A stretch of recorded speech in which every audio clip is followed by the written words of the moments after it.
Alright guys, not Friday fights. Speaking of which, not shouts out, but hope all the people who got hit by that freaking earthquake are good, because that was rough stuff. Last card got canceled because of that, so hopefully you're good. But anyway, One Fight Night 30 on Amazon is coming up this Friday, I believe. Yep, right there in Bangkok, 7 my time, so wonderful. I'm probably going to do a stream on that, so keep on the lookout for that. I'll probably post in the community notes or whatever, community post. And we're going to do the whole card, so it'll be a pretty good card. And let's go from top to bottom. Now, Filipino versus Argentina matchup, kind of rare. Carlo Bumina-Ang versus Mauro Matromarini. Very Italian name. So, this is a tough one to predict because I know about Carlo because I've seen him fight on, let me see, Carlo's record. Yeah, he has a lot of fights, and he's only fought in one. He's built really his whole career in one. He fought once, I think, on like one of Team Lake's cards, like very, very small Philippines only venue. And so it's one of those things where like he built his career in one, and he's a decent finisher and he has good jiu-jitsu, but he has a lot of those Team Lake flaws, or Lions Nation now. I don't know if I'm pretty sure he switched to Lions Nation. Let me see where my boy. No, he's Steven at Team Lake, if this is correct. I don't know if he went over with excuse me, got a cough. If we went over with not Ang Lang Sung, with the Joshua Pakito, the guy who just lost, Joshua Pacquiao. There's Joshua Pakito and Joshua Pacquiao, and then there's damn it, how am I forgetting? Edward Foliang, yeah, their new gym. So it doesn't seem like he went over. So he's probably still got that weakness like they all do, which is no jiu-jitsu. And oh my god, I don't have my string, it fell out. But anyway, his opponent, Mauro Matromarini, who has no image. Why? Because he's making his debut. So, who is Mauro? He is a pretty decorated Argentine MMA guy. Now, a lot of these regional guys, like that's a pretty big record. He's defended in one belt lots of times. Topology does a great job at keeping track of this. One belt's in, like, again, a lot of small ones. Samurai Fight House, for those who don't know, is an Argentine promotion, so that's like their big thing. It's kind of somewhat recent. But here's the thing about that is that, so if you look at, oh, excuse me, that's another fighter. If you look at, like, someone like Carlo's record, right, a lot of the guys that he fought, if you look at them, they were also fairly new to the whole MMA game, too. There are a lot of guys from Stan countries, a couple of Russians, some Chinese guys, but those guys are somewhat on his level in terms of running the whole MMA thing. They're either really good strikers, really good wrestlers. They tend to be startup specialists. He's been facing a lot of grapplers, jiu-jitsu guys, and he's been finishing them with ninja chokes. He's been getting big knockouts. So I'm kind of inclined to pick Carlo Bumina-Ang. However, the thing with Mauro is that he's very, very decorated and is also a decent finisher. However, here's the thing. Let's look at the people he's fighting. Let's look at his first ever title win. Let's see, his first ever title win. Who did he face? A guy who's 2-8. A guy who's 2-8. That's who he faced in his second fight, title fight. Okay, who did he face for another title win? Okay, a guy who's 4-7. Okay, that doesn't sound too good. Oh, all right. Who's he facing for these title fights? 0-4 for a title fight. He's got that Khabib Nurmagomedov pedigree to him a bit. Let's go all the way up to his 16th fight. Fighting guys with 12-7, not a bad record. Regional, not the greatest. 19-16, not very good record again. Let's see who else. Who's his most recent? All right, but then who is he losing to? Baskat Aliman, pretty good record. Kazakh fighter, probably a guy who wins like an Aries FC or like stuff like that. Let's see who else. And then let's just go with the most recent one. The guy was 13-7. The guy who probably couldn't make it to the UFC and like be low level. So it's one of those things where, like, again, he doesn't have although his record is good, he's been facing very low level competition, true regional level competition. He's been losing to some of them, and the guys who beat him are probably the guys who actually make it to the big leagues and not succeed. So he's not even at their level. He's kind of like at a Chris Mutino level, where he's beating guys on the original scene.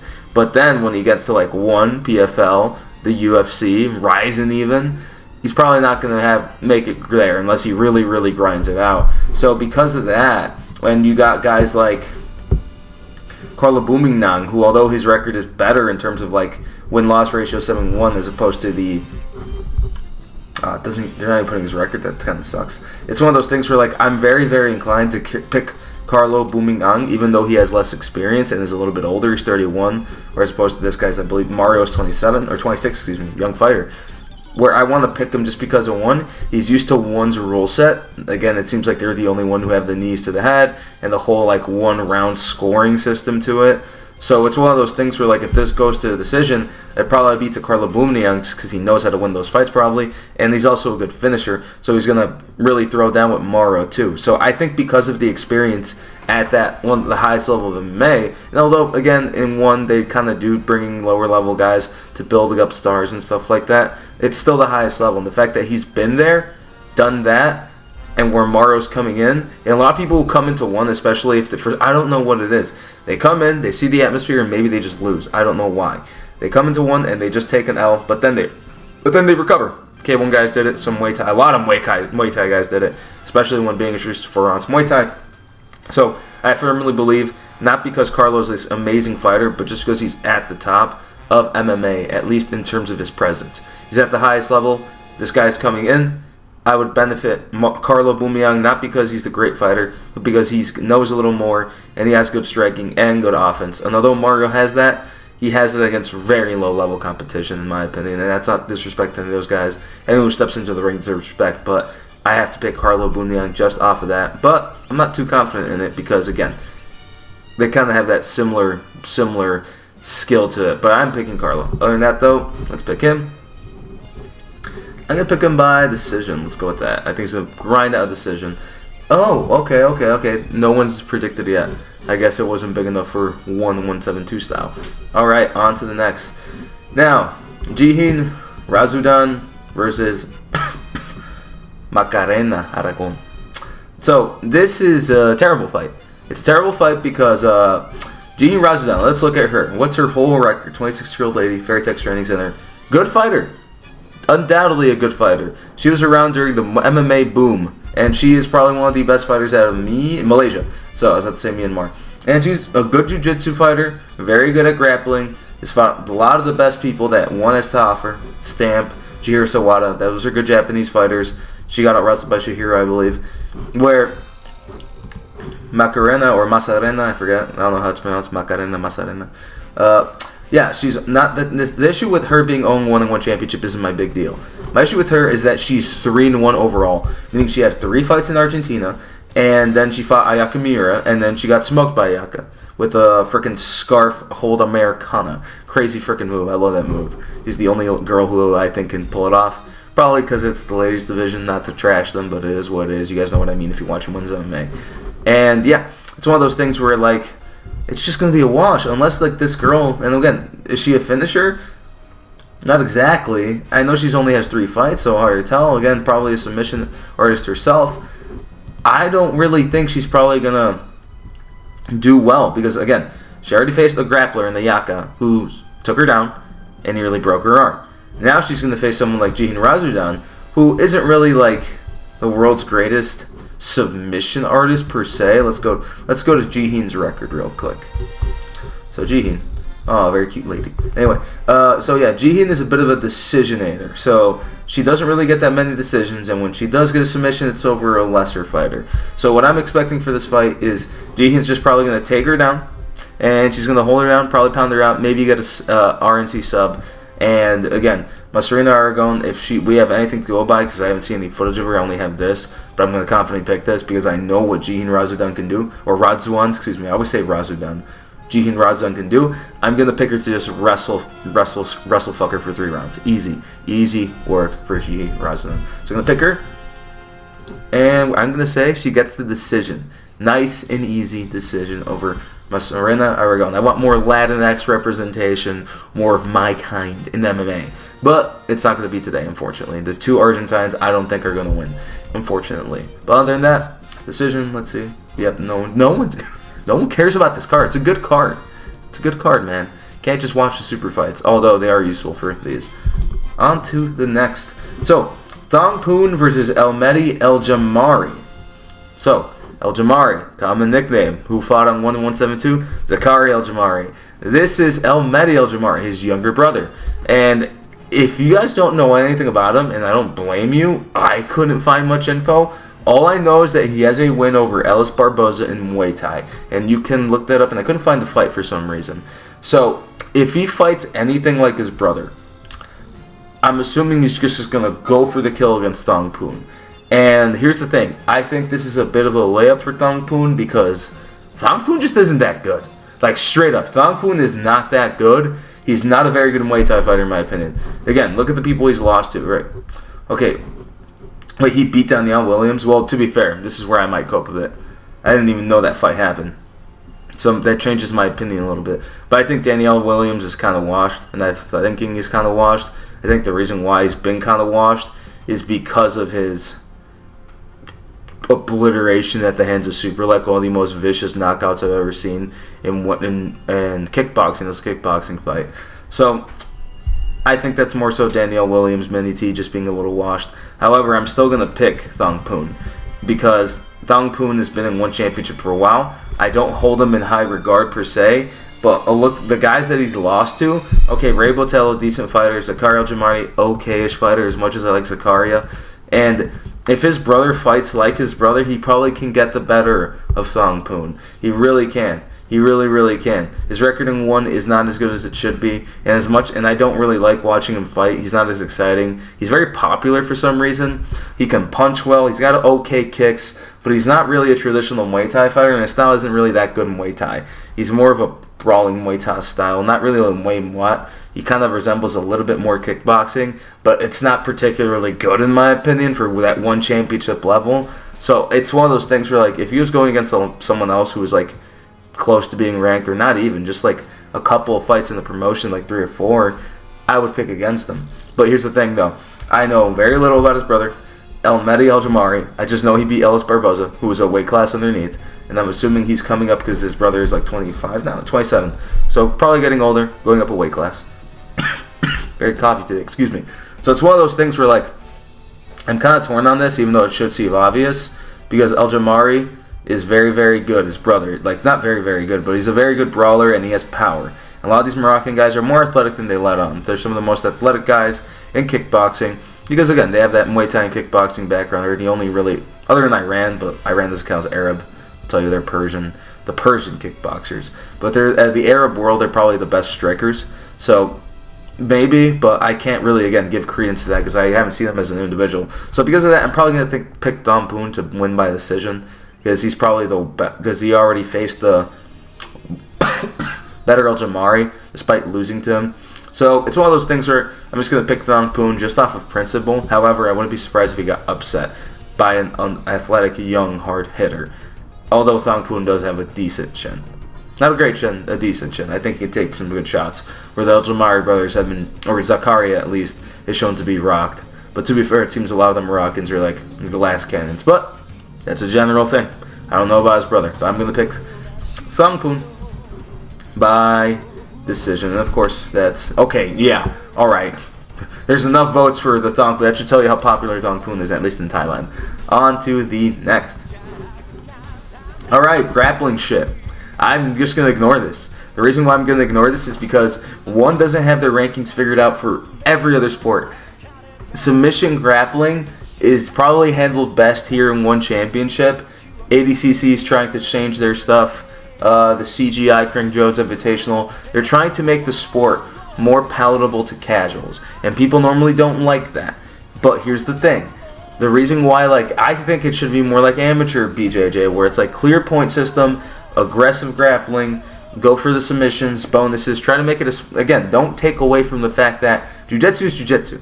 Let jiu-jitsu beat jiu-jitsu. However, if it's going to be boring as shit, like people will be like, oh man, Eddie Bravo's legendary match with, I forget which Gracie. I was like, this is 30 minutes long. I don't give a fuck. I don't give a fuck that these guys laid on each other. And then one of them was like, yeah, I'm better than you because I laid on you. Yeah, I can, dude, oh yeah? Yeah, you think you can beat me? Only a guy who doesn't train grappling? Yeah, I'll beat you, guy who doesn't train grappling. And then say, yeah, I beat this guy who doesn't train grappling. Therefore, I'm really good. I'm really good. I say that as a guy who's done jiu-jitsu for a long time. Jiu-jitsu's awesome. Wrestling is awesome. Judo's awesome. Grappling is awesome. But I think it needs to iron out its rule set so that way it's more exciting. Again, one championship changed Muay Thai and made it better. You know, I don't care how controversial people sound.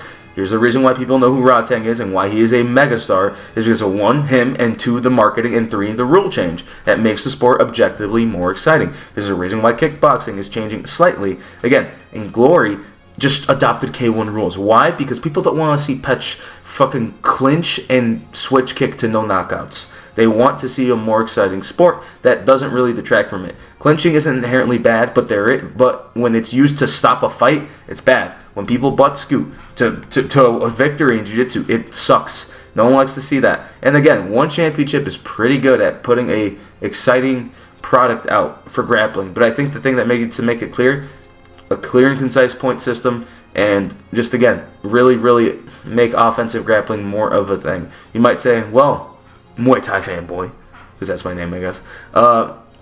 They're already doing that. Well, make it better. Make it better, make it better, and make a ranking system so that way there's a reason to want to watch it. Because again, there's a lot of people who watch combat sports because of the narratives that are involved. So make a compelling narrative, make some rankings, proper ranking system, and then it'll be more compelling. People don't watch MMA to watch MMA. People watch a sport to see certain fighters rise or certain fighters fall. The story element is very, very directly tied. It's too similar to pro wrestling. All combat sports are. It could be point fighting. It could be full contact. So because of that, I'm just going to ignore the grappling because I don't follow it enough anyway. So sorry if I disappoint you there. But my channel is literally called Muay Thai Fanboy, so I don't know what to tell you. On to the next. George Jarvis and Mouhcine Chafi. Now this is a tough one. Shouldn't have clapped. I really, really shouldn't have clapped. I apologize. But I like G-Unit. I like G-Unit a lot. But here's the thing, though. Here's the thing about G-Unit. Is that G-Unit is good. I really like these British guys. I forget which team. Lumpini Crawley. I don't think that's Haggerty's team. And I really want to support them. But Mouhcine Chafi has been getting shafted. What I mean by that is the losses against Dmitry Menshikov, which deserves its own video. Just the Menshikov drama is insane. And to Sinsima, which was a robbery. It was an outright robbery. I will say that. No one ever talks about that because Sinsimi's a protected type job. Not a Sinsima fan, but a Sinsima hater. And I'm glad Nikki Holtzkin slumped him because that's what he deserved. Because that's getting slumped by a 40-year-old man. I don't care. And because Niki's not one of the best to ever do it. He was a good champion for his generation. He's a great. I have a friend who loves him. But Niki was a good champion. Not a generational great, not an all-time great. He was a good champion. And he had to beat him in Muay Thai, then he got slumped. But anyway, this isn't about Sinsima. This is about Mouhcine Chafi. Because in that first minute and a half, Mouhcine Chafi was beating up on Dmitry Menshikov until he got slumped by frickin' Artur Kaishenko Jr. over here. So yeah, it's one of those things where like Mouhcine Chafi he's a good fighter. He's a very, very good fighter. Good offense, down to fight, good showman. It's just his defense. And George Jarvis, although he's a very, very good fighter, and again, the win against Romari, good win. But the Mustafa Al-Takriti and all these fights, it's one of those things where like I think if someone meets him at his game, he struggles a lot. Again, that's kind of why I think he lost against Chunganon.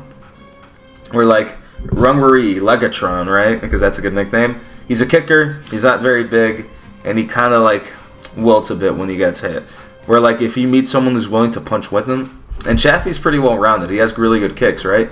Chaffee's very, very good kicker. If you watch his stuff outside of one, he's a good kicker. He's a good puncher. He's just bad defensively. So I think it's gonna be one of those fights where like whoever gets their chin found out first is going to lose. And I think Mouhcine can catch George. I think he can catch George Jarvis, because George Jarvis, again, I don't think has really been tested that much, because I think one really wants to see the English fighters succeed. I want to see them succeed too, because one, if the UK gets really involved in one championship, it's more money for them and more exposure, more expansion, and I think that's good for Muay Thai. However, it should be done organically, and again, this isn't inorganic. If it was inorganic, they would have fed him another can, so I'm glad this matchup is happening. So I'm very, very happy with seeing this, and I do think, although Mouhcine Chafi probably doesn't have big confidence, I'm going to take a bit of a risk and say that Mouhcine Chafi gets it done by a knockout. I really do think he can catch George Jarvis. Because he's not just training out of Morocco, he trains out of Spain. So he has a lot of those really good MMA guys, kickboxers out there to help him. And again, the UK is actually more of a Muay Thai country than you might think. So more so than kickboxing, actually. So it's one of those things where, like, as much as I like George, I want to see him succeed. I don't see him succeeding in this matchup, even though I'm expecting this to be in George's favor. I'm going to pick Mouhcine Chafi, although honestly, that's probably the riskiest one. And this one I expect to kind of be wrong. But I think if Mouhcine puts the right fight, he can catch George and probably knock him out. So I'm going to pick Mouhcine Chafi to win by knockout. In which round? Let's go with 2. Again, wow! There's not enough predictions for this one. I thought G Unit would be more popular. But other than that, though, yeah, Mouhcine Chafi. I'm expecting this one to be wrong, I'm not going to lie. So I think George Jarvis has that confidence in him right now that he could, like, throw down, but Mouhcine does have good power, and he could hurt people. Because, again, he hurt Sentiment. So, and I don't think Sentiment's particularly chinny. It's just, again, it's Muay Thai, and they're fighting at lightweight, so they're going to be a little bit more powerful. So, Mouhcine Chafi, knockout, on to the next. Get that cough out. All right, next up, Dickus Stupussy's teammate, Bokan Masunyane, who I'm a big fan of. I like him a lot because, one, he's a great fighter, super athletic, good anti-wrestler, and a good wrestler, and I love that. I love seeing that. Because these daggies, when they come to one, they freaking lose. They lose. Why? Because they can't weight bully. They can't freaking weight bully. So, I like him because he fights a lot of these guys. His record is like 5-3-1. And like he's beating a lot of good guys. Let's see. I think he lost to Mansour Malachiev. That was a good fight, though. Mansour is actually pretty damn good. Don't really like to hate, but no, that was a really, really good fight. So, again, he's actually a really good wrestler. Awkward, kind of like Drickus, although a bit more refined. Has that amazing head kick and knockout off of that scramble that you've seen a million times against that one Filipino dude, that really old Filipino dude, right? I think Robin Catalan. So yeah, there's that. Where Sanzhar Zakirov. So again, it's one of those things where, like, if you know about these Stan guys, this guy's pretty good. He's got okay wrestling, but he's actually more of a striker, in my opinion, from what I've seen. And very exciting, pretty good guy, Uzbekistan guy. Not quite a doggy, not quite a Chechen, not quite one of those Avars. Close enough, though. Pretty close. But it's one of those things where this can be a good fight. However, I think Bokan Masunyane has the experience now. And again, one of the best teams in the whole world. Those guys, CIT team, I forget their name. Where is it? Yeah, CIT MMA. Yeah, at Drickus' gym. Those guys are really, really good at the grappling, man. And their striking, although it's not quite as refined, they're really good at throwing down. They're like throw-down grapplers, and I love that. So I really think Bokan can strike and grapple when Sanzhar Zakirov, because those Uzbek guys, the wrestling's good, but again, they kind of tend to have more of a striking wrestling base, kind of similar to Bokan, but it's more reckless. So I'm expecting Bokan to kind of fight a smart fight, because again, this dude's like 5'7". Big flyweight. Big, tall, skinny guy. So I'm expecting him to really reach for the legs and use that to his advantage to really die for him. He's going to be the more athletic guy, even though he's not old yet. And again, these weight cuts aren't particularly difficult for these guys at one, which is why you see things like this, 5'7" flyweights. And he's a young guy. So I'm going to pick, even though he's young and undefeated, I do think, and again, I could be wrong in this one, but I do think Bokan has the right team, the right strategy, and good power to get his respect, and take him down, and just wrestle hump him for the whole 3 rounds. That's what I think is going to happen. Bokan Masunyane, look up his stuff, good fighter, one of the best dudes out of Team CIT MMA. So I'm going to pick him to win via decision. Okay, people are picking Sanzhar, fair enough. Always got to go with the young guy. You can't back a YN in this country. It is what it is. Too much YN hate. Although I think Bokan's more Unk status. Or Big Bro status. Regardless. Anyway. Alright, wait, not. Oh shit. People are picking decision. Alright, so yeah, bit of a toss. Fans don't know how Bokan's gonna win. Or how anyone's gonna win. I don't know if these are just stats for like the pick that you made. Regardless. On to the next, Bokan Masunyane. That's what I'm picking. So, this is when I really, really want to talk about Seksan and Asa Ten Pow. This is a risky fight for Asa Ten Pow. Like, actually is a really risky fight for Asa. So I've been watching Asa Ten Pow since, like, forever. Like, forever. Like, Asa Ten Pow used to fight in Glory. And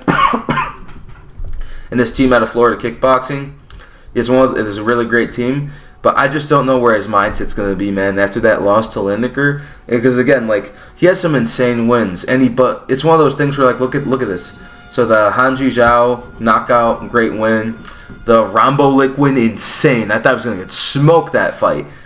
But then the John Lineker loss. So it's one of those things where I just don't know what to think. I don't know what to think. I want Asa Ten Pow to win. Well, the Florida boys, great gym out, Florida Kickboxing Academy. I know some guys who've gone out there. Really, really good school. And I really want nothing but the best for them. But it's also Seksan. Seksan's been doing good, man. He's coming off the win against Solin U, but it's one of those things where, like, it's tough because he beat Liam Harrison, but Liam Harrison is old and retired and unretired. But then he loses to someone like Yutaro Hisashi, who's a good fighter. Good fighter. But it's one of those things where, like, the win against Solin U, although, like, he kind of... It was an ugly fight. It was an ugly fight, and he beat Solin because just Solin isn't a very technical Muay Thai guy fighter. It's more of a left way style, like they throw down that awkward, like, almost head first stance, and they're actually insanely heavy hitters. So it's one of those things where, like, I think he kind of had two really good matchups in his favor. Liam Harrison, who was old and just kind of, like, not in it. Like, he was thinking about retirement seemingly before then because of the injured knee against Nango. And then Solin U, who... As much as I love Solin U, as much as I like Burmese style fighting, as much as I want to support Lethwei, even though I think the resurrection clause is horrific, or that rule, I think I should be done away with. But I do like, I like Kunkumur in Cambodia, I like Lethwei in Myanmar, but some things need to change there for my liking. That's beside the point. I think it's Solin U. So it's one of those things where, like, he had easier fights where, like, when I say easier fights, I'm not saying the promotion's trying to protect him. They're giving him stuff that makes sense for him because he's fought a lot of people, 200 fights and like 2 wars against Rodtang, and the coolest nickname like ever, the man who yields to no one. That is the coolest nickname ever. And again, but again, he's a very good aggressive style fighter. Again, I want to say, like, he punches, he elbows. He's a very complete fighter. I would call him a way from because his defense isn't really the cleanest, and he does get hit a good amount. He's got a great chin. But it's one of those things where, like, and again, people have tested, I think, Stephen Irvine. He went to a war with him. He lost, but the fact that he didn't even get dropped is crazy. But it's one of those things where, like, someone like Asa Ten Pow, the thing that Asa Ten Pow does crazy good is he has really good offense. And the best way to describe it is, like, again, like when he destroyed Rambolek and caught him with the elbow, and then the head kick as he was going down, he's really, really good offensively, but he kind of wilts to certain amounts of pressure. Now, does Seksan have the pressure and power of John Lineker? And John Lineker's got a decent chin, which is why, and again, Asa Ten Pow's boxing isn't the greatest, however, neither is Seksan. They're both more Muay Thai fighters where, like, they have better kicks and stuff like that than they really do punches. Like, when they meet someone who is an aggressive or really powerful puncher, they kind of don't know what to do, especially with the 4 ounce, because the blocking just isn't quite there. It's more of a flaw of the style than it is think of them as individuals, because especially when you get rocked, it's harder and harder and harder to fix those errors.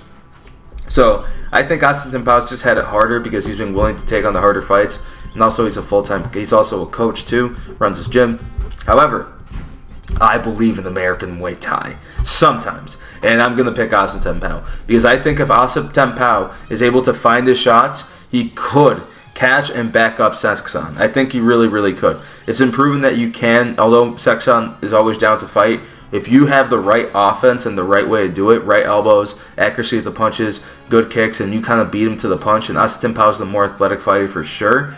I think if it's a 3-round fight, which I think it is, I think he's got what it takes to take care of someone like Seksan. I don't think he'll knock him out, although he could, because Seksan's getting a little older, and the Thais age worse because of their careers than the Americans do. Americans seem to last a little longer, and also it's bantamweight, so they're kind of like both not on the decline per se. I don't think Asa will unfortunately be a champion in one as much as I want him to. But I do think he has what it takes to get past Seksan and hopefully get a ranked fight after this, because America needs a win.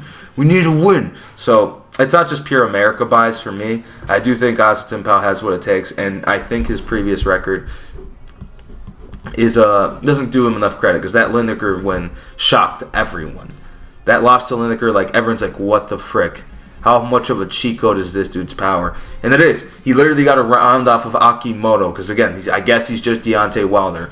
Again, the fact that he got a split decision loss to Akimoto should have been that, so Akimoto dropped him. But I'm not going to hit on Lineker because I actually do like him. But other than that, though, I think it's going to be a decision for Asa Ten Pow. Maybe he can drop him, but I think he's going to outwork, and I think he's going to fix the mistakes because of the time off. Where I think Seksan has just been in too many wars, and although he's a good fighter, And again, his last couple wins, Liam Harrison, great fighter, but this is like 5 years past prime Liam Harrison. Like, he did not have a good... His running one has been kind of not great, and he's kind of propped up because he's Liam Harrison. He's a legend. So it's just one of those things that I think both of these wins... Solonu, I think I hold in high regard, but I don't think he looked good in that fight. So because of that, I'm going to pick my boy, USA, up in this whole... Jeez, I'm picking up the flag. You stomp my flag, I stomp your neck, boy. Anyway, Asa Ten Pow by decision. Maybe a knockdown. And there it is. Seksan's popular. Hell yeah. I like to see that. Thai support their own. Got to give them credit there. Maybe to a fault. But let's go. Decision for sure. Now, this is a tough one, man. I don't know why Nico Carrillo is doing this. And this is going to be the either ultimate fraud check or like the ultimate vindication. Because people call him a weight bully. They call him a lot of things. And I want him to win. I like Nico. He's beaten a lot of... Again, he obliterated both Sampich and Nongo. That power is something else, and his style is so... It's just so violent. It's just so goddamn violent. I love watching him. He is so freaking violent. And he's got good punches, good elbows. His defense isn't always there. But I just don't know if I could pick him to beat... It's Sitthichai. It's Sitthichai. People... And Sitthichai, like... The thing about Sitthichai is that people call him old, and that fits him. But he's fucking 33. He's not old. It's just look at the people he's lost to. Or, like, beat. He lost to Gregorian by knockout, but then he beats Noiri. Like, he's still got it in him, man. When he fights on his best night, I don't know what to say. I think this is a bad matchup on one's part. I think what they're trying to do is if Nico beats Sitthichai, they want to fast track him to Tawanchai. If he does beat Sitthichai, there really is a real possibility there that he could freaking beat Tawanchai. Because, again, I don't know if Nico's power translates up to featherweight. If it doesn't, then he's screwed. Like, straight up, he's fucked. I don't know what to say. His skills aren't that good. He gets caught by kicks a lot, especially low kicks. His hands aren't always right. It's his offense. He has great punching and elbow offense. Really good Muay Sok shit. But it's one of those things where, like, I don't know what it is. Like, for, again, Nabil. He looked bad at flyweight back when he was, like, 18. Looks great at bantamweight. Nico looked good at, like, bantamweight. It's just that he fought Nabil at his best. And again, he was saying the weight cut was getting to him. Maybe it's true. Maybe he would have missed weight after he won the interim belt and lost to Superlek. But I just don't know. Because he wasn't looking bad at bantamweight. He was running through everyone until he hit to Nabil. So it's one of those things where, like, I want Nico to succeed, even though he's kind of a jerk. But it's Sitthichai. It's fucking Sitthichai. Again, like, Sitthichai, glory champion, Muay Thai champion. You can look at all of his accolades. The dude's a true fucking legend. So it's one of those things where, like, I can't tell. It's a tough one to pick. This card is full of a lot of what feels to be like 50-50 picks, but this one doesn't feel like one because it's again, like, if you don't know who Sitthichai is, you don't know what he's done in the sport of kickboxing and Muay Thai, it's like a no-brainer. If this is prime Sitthichai, easy wash. He smokes Nico. But it's not old Sitthichai, it's just run through Sitthichai. He's been through so many hard fights, and he's only lost to the best. The Chingiz Alavzovs, the Gregorians, and what's Nico's accomplishments? A WMO Muay Thai title, which isn't a bad title, but it's one of those belts that a lot of Farangs win. You don't see a lot of Thais going after that belt. So because of that, it's like a tier below like those stadium belts or even like a WBC belt. So I want to pick Sitthichai, but at the same time, if Nico's power it translates well, and he catches Sitthichai to the body or to the head with those hooks or those crosses, and you see him stumble him, like, again, all he has to do is catch him with a couple of big shots and see what happens. If he drops him, then holy crap, Nico's here. This is a division where he could be someone. Like, all he has to do is just catch him. That big Rob Kamen freaking athleticism he's got, that big power, even though he's a little awkward, that's real shit right there. But I don't know. So the safe pick, although as much as I would want to pick Nico, and I think it's very, very much possible to do it, kind of like the thing about Noiri, when I picked Noiri against Tawanchai, Noiri is like a K1 champion, really good timing, really good knees, really good kicks, and it was just one of those things where like, alright, first fighting one, fought a legend. And that guy knew how to deal with the style and knew how to avoid his punches. Then he fights that Chinese fighter, I forget his name. And yeah, that's a bad loss. That's a bad loss. And people are wondering, Jesus, do the K1 guys suck? Then he wins against the, god damn, I can't remember the guys, but like the Arabic fighter, and he smokes him, and then he destroys Thongpoon. Easy. Blocks everything, loses, yeah, but he isn't hurt, finds the counter, and wins the fight. However, Nico just isn't Noiri. He isn't Noiri. He hasn't won on that level of Muay Thai, unfortunately, or kickboxing. He's not a kickboxer at all. So it's just difficult to pick him. It's really difficult to pick him. I would like to pick him just because I want to see him succeed, but sorry, I can't. I can't in good conscience do it. So if I'm wrong, amazing. That's awesome. That's good for Muay Thai because we now have another star. But I just don't think he's gonna win. So unfortunately, it is what it is. Sitthichai for a decision, maybe even a knockout. Because again, that's not. He said maybe he was chinny because of it, but I'm gonna go for a decision. Dude, what? I thought Sitthichai would have this.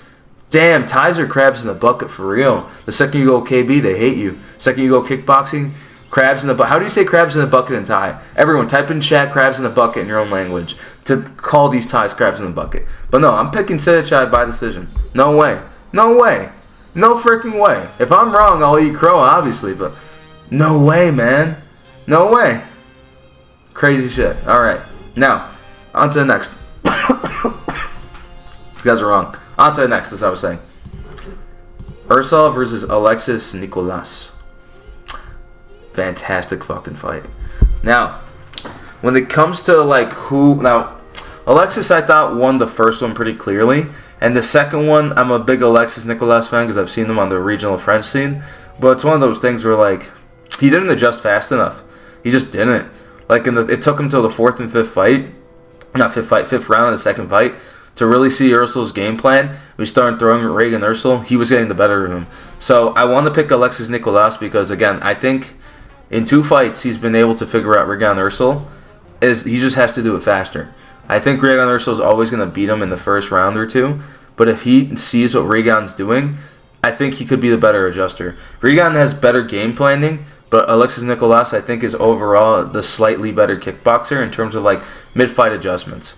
So both fights have been close, but I do think Alexis Nicolas can take this one because Regian Eersel can do it all. He can do it all. Although his Muay Thai, that Muay Thai belt is kind of fraudulent in my opinion. Like who has he really beat? Like let's look at these fights. So the Adrian Seksan fight, good fight, pretty good fight. Alexis Nicolas and. It's defended at Muay Thai fight. Wait, hold up. Oh, Menshikov. I literally forgot that he beat Menshikov. Yeah, this was way back in 2022. I remember that. So yeah. He beat Sinsima, split decision over Sinsima, smoked Sinsima, then he defends it against Menshikov. Pretty good defense. That's a good win. Never mind. I take it back. I'm talking out of my ass there. Holy crap. How did I forget about the Menshikov win? Damn, one hates Menshikov so much. I don't even think they show that highlight. That's crazy. Man, Chatri like sees Dmitry Menshikov and like calls the Thai like triads on him or something like that. He just does not like that dude. I don't see anything about him. It's like he almost wasn't in one. Ooh, they're gonna Francis Ngannou him at a 1 like they did with the UFC, if that makes sense. But yeah, it's one of those things where like Regian Eersel, I like Regian Eersel, but I also don't like Regian Eersel. He rubs me the wrong way. I was about to say the wrong way. I'm not trying to be racist here. The wrong way for some reason. And again, I'm not putting that into my bias. I've always rooted against them for some reason. Maybe I don't like Dutch Sir and the Mies guys. But it's one of those things where, like, I think Alexis Nicolas is really, really good at adjusting. And they both can do things so well. I think Alexis is the better puncher. Regian is the better kicker. But it's one of those things where, like, it's so close. This one's a close fight. However, I do think Alexis is going to adjust better. And I think he's going to win 4-1. I think he's actually going to fully outstrike Regian Eersel, and he's going to adjust, and he's going to comfortably win this fight and settle the score and bring the belt back to France. Kanye West song, if you know what I'm saying. Kanye West theme. That new album is too gas. So yeah, there will be Kanye West theme in Paris. He will bring that back to Paris because he is from France. But in all seriousness, though, I do think it's going to be a decision.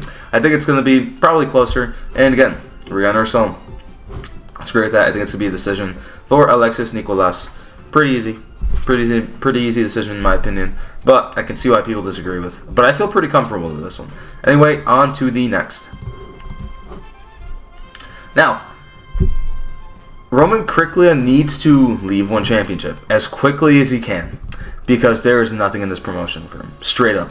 If you're a heavyweight in one championship, again, like, he has all these great accomplishments, and that's wonderful. And they are legitimate accomplishments. Because at one point, the light heavyweight and heavyweight divisions of one were literally awesome. They were good. They could compete with the likes of Glory and K1. But now, it's just a dead division, like every other division. Again, that video is coming soon, where I talk about how dead every single fucking division is. So, and again, with Glory now doing their 32-man freaking heavyweight tournament, doesn't matter. I guarantee you every one of them will still be employed by Glory, and we'll see them around. See the Caribbean, the cruiserweights going up. You have all these stars from all around the world. Guys who fought in Rise, guys at K1, Glory vets, guys who... Errol Zimmerman, I think, is going to be in it, who used to be in one. Rajashpour is going to be in it. Every single top heavyweight. Literally, one has destroyed their heavyweight division. That belt, that one heavyweight belt, although it is the most popular belt in combat sports for striking, it is not the real belt. Unfortunately, the Glory Kickboxing belt that is held by Rico Verhoeven is the actual world title.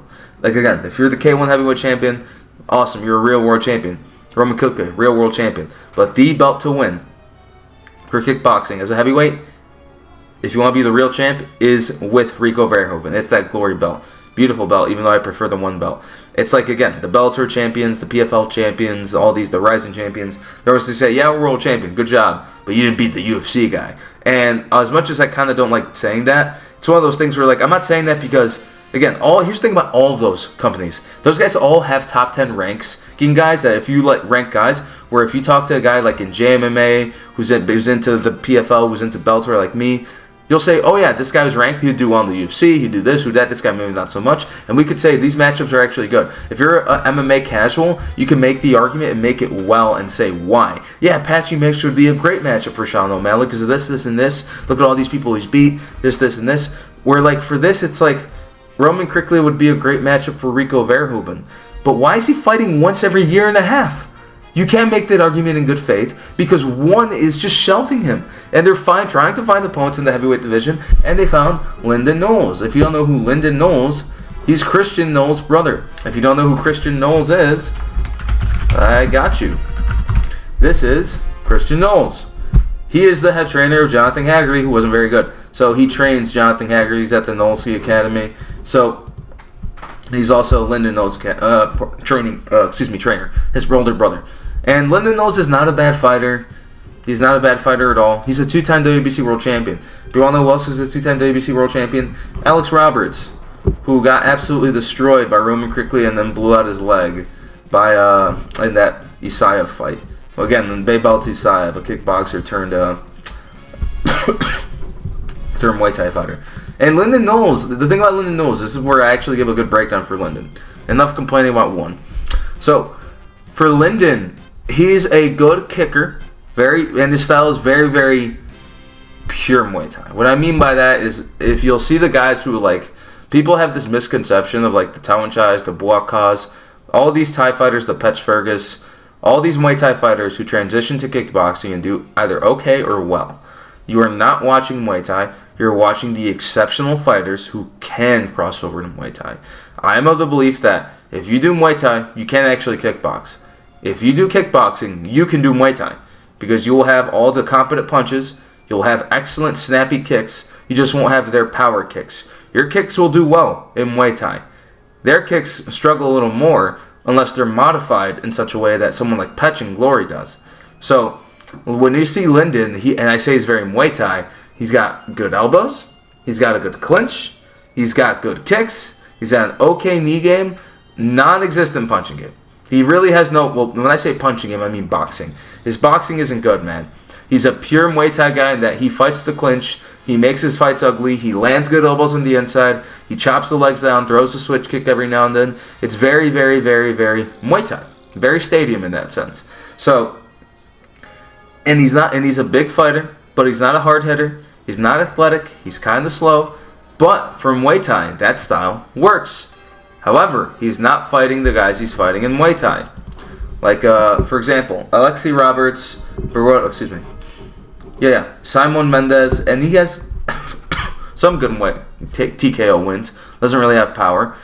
But it's one of those things where, like, he's not fighting these other Muay Thai guys. He's fighting Roman fucking Kryklia. He's fighting Roman Kryklia, a guy who has knockout power in everything that he throws, a guy who throws like he wants to murder shit, a guy who has a very kickboxing-heavy style. Here's the difference. Here's the difference, guys. Kickboxing has stars in every division. Muay Thai has stars in the lower end, and it peters off as it goes up to the point that it doesn't exist. Seriously, who's the best light heavyweight that you know of? I know who you're probably thinking of, if you're thinking of them at all. It's Joe Schilling, an American. Other than that, though, do you guys even know who Steve Walker is? You don't. You don't know who Steve Walker is. You don't know what line fight is, because those things don't exist anymore, and Steve Walker's like 35 and the WBC Intercontinental Champion. Look up Steve Walker. Probably the best American Muay Thai fighter we have right now. And he used to fight in line fight. So it's one of those things where, like, when you look at Muay Thai and compare it to kickboxing, and Roman Kryklia has been training the elbows and the knees and the clinch well, I just don't see how Lyndon Knowles can beat him. I just don't see it. It's just not there. I wouldn't be surprised if he's like a 10-1 underdog. He's not athletic enough. He doesn't have the power to get Roman Kryklia's attention. The clinch is totally different. They can't really lean on each other. People break it up faster. The elbows are good. The low kicks are good. But Roman's going to train for that. Again, once he gets past that, what else does he have?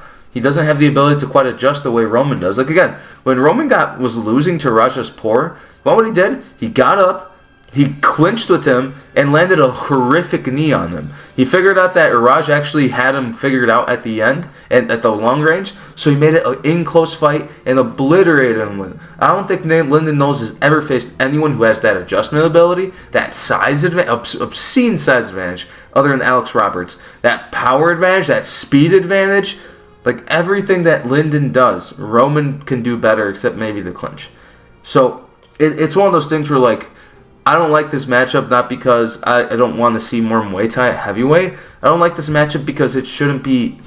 They should just build it organically. They won't let go of Roman Kryklia unless he does, because again, he's friends with Chingiz Alzav. I always forget that, because he's the only star they got at heavyweight. They have no one at heavyweight for striking. It's absurd. It's unacceptable, and it screws over a talent like Roman Kryklia, who should be in glory right now. He should be fighting the likes of Vakitov, Cookie Osario, freaking everyone there. He belongs there. He should go there. He needs to leave one and go to glory now. I don't care that one is the better promotion in terms of most things. At least glory has a real heavyweight division. So, yeah, other than that, though, I want to complain about Roman Kryklia because a lot of people got to know that. Roman Kryklia is being shelved. He is going to be one of the best of the generation. If he was in glory, he'd give Rico a good run for his money. Both light heavyweight and heavyweight, if he was able to cut down to 205, although he probably can't, because light heavyweight at 1 is 225. So maybe he could, maybe he couldn't. He'd probably be a heavyweight as he gets older. So because of that, Roman Kryklia win, knockout. This is the only one. Yep. Round 1. Lyndon doesn't have anything for him, straight up. The only way Lyndon survives, is if he somehow makes it past the second round. I want to support Lyndon. I like his team. I like his coach. But this is a bad fight for him. A bad fight for him.